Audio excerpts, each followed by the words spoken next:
Sunday saw one of the most anticipated games of all time, as two of the greatest football minds came head to head. The chess match delivered, giving us an incredible game plan to try to slow down the return of the GOAT. But Brady proving to us why he truly is the greatest of all time.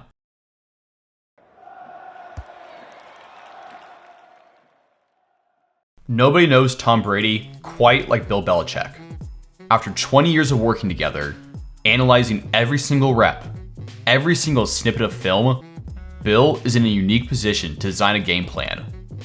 Belichick decided the only way to attempt to beat Brady is to throw everything at him. Of the 48 dropbacks that Brady took, Belichick ran some sort of disguise on 38 of them, changing the defensive look from pre to post snap, never letting Brady get comfortable or relax.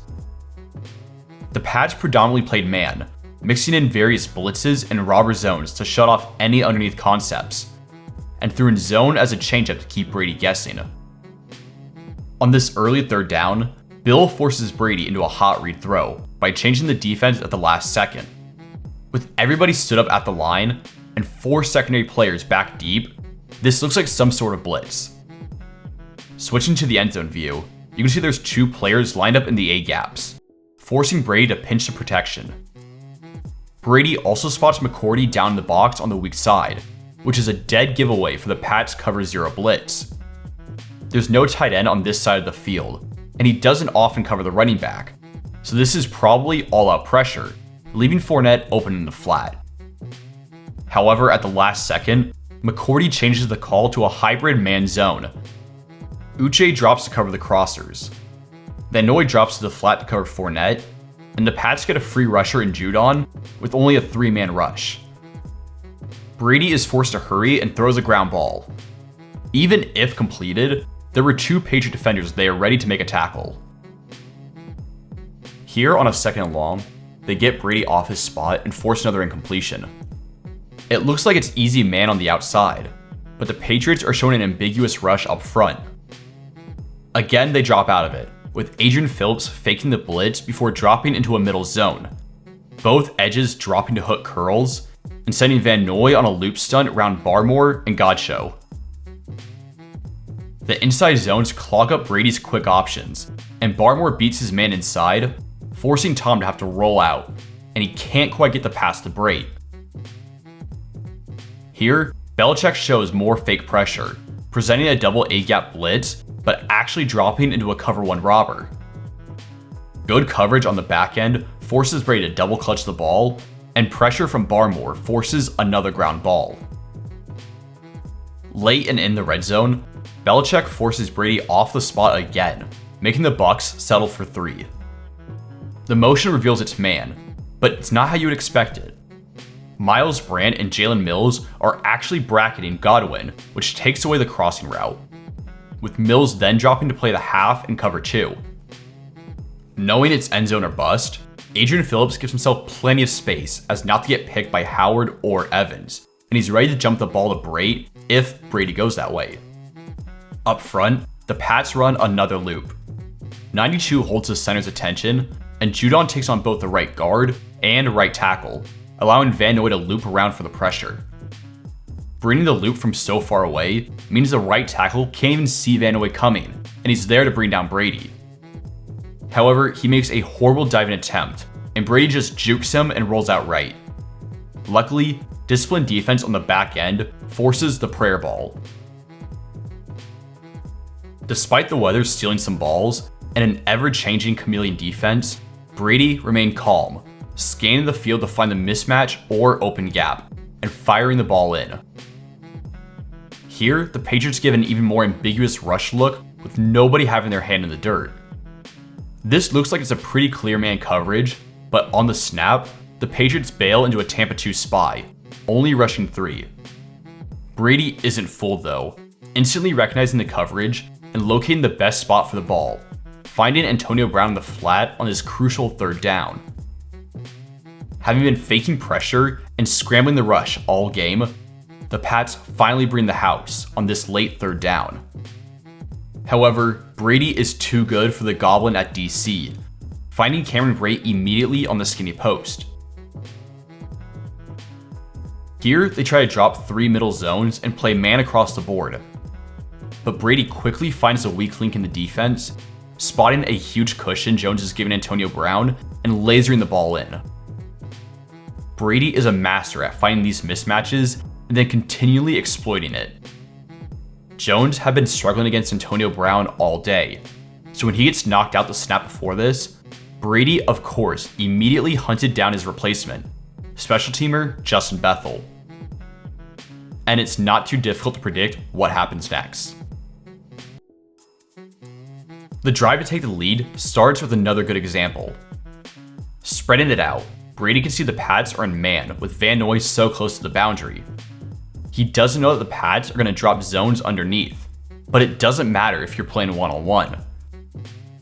Brady floats up a great ball down the sideline to Fournette, and Van Noy is not good enough to play this cleanly, interfering with the pass and giving up the chunk play. Here, he knows JC can't hang with Mike Evans on the out route, firing him the ball early, knowing he's going to break clean. And once again to Evans. The over route is one of the hardest to cover in the league, and Brady knows Evans has Jackson beat. Here, the Bucs hurry up to the line, giving the Pats no chance to disguise or alter their coverage. Brady knows he has Godwin one-on-one on the slot fade, throwing a beauty down the near sideline. Brady threw some spectacular balls this game, 2 of which he saved for the very end, and could have easily sealed the game. Twice, Brady targeted Brown deep, but both fell incomplete. As mentioned, Brown had been cooking Jones all game, so Brady rightfully went right after him with a chance to win. Brown beats him on this rep, and Brady puts the ball on his outside shoulder where only he can go get it. But the Foxborough Lights play defense, and the ball falls incomplete. On the very next play, seeing the same matchup, Brady goes right back to Brown. The coverage is great, but Brady's throw is even better, whistling past Jones' outstretched hands right to AB. But Mr. Blender Chance can't bring it in. A big difference maker in this game was the Buccaneers' beefy boys. The O-line constantly won the push, giving Fournette space to manipulate and maneuver. Here, the Bucs are running duo and get a great push. Both doubles drive back the defensive tackles, and Ali Marpet and Ryan Jensen are mobile enough to work up to the linebackers, creating a huge hole for Fournette. Number 7 also showed off some excellent vision in this game, finding late developing gaps by feel. Pausing it here, it looks like nothing is going to develop, but Fournette finds a sliver of daylight and bursts through for 21. Here, Fournette and the line work in tandem on the stretch left. Great blocking by the line, and beautiful patience by Fournette, allowing his blocks to develop and continue to press the edge, before finding a gap back inside for the first. Keeping the game close on the other side of the ball was rookie Mac Jones. Stringing together a streak of 19 straight completions, McCorkle paper-cut his way through the Bucs' depleted secondary. A performance reminiscent of much quarterback play in Foxborough over the last 20 years. What stood out the most was his ability against the blitz. Backed up on a second and long after a hold, Jones is going to stand tall in the pocket, avoid the free rusher, and find Bourne on the dig. The Bucs drop their edge defenders into hook zones, send their D tackles wide to isolate the center, and then bring the linebacking core on a cross blitz. This gets Levante David a free shot, but Mac simply sidesteps him, always keeping his head up, and throws a dart to Bourne. And here it is again. Devin White comes free through the A-gap this time, and Mac calmly moves off the spot and finds the open man. Of course, Mac also made his fair share of rookie mistakes, holding onto the ball way too long and taking unnecessary sacks. Here, he rushes a throw with pressure in his face. The safety is watching this all day, but Mac is hurried by the blitz and tries to force it instead of finding his back. It's good placement on the ball, but it should never have been thrown. One thing that we still haven't seen from Mac Jones in this young season is the deep ball. It's hard to evaluate something you've seen so little of.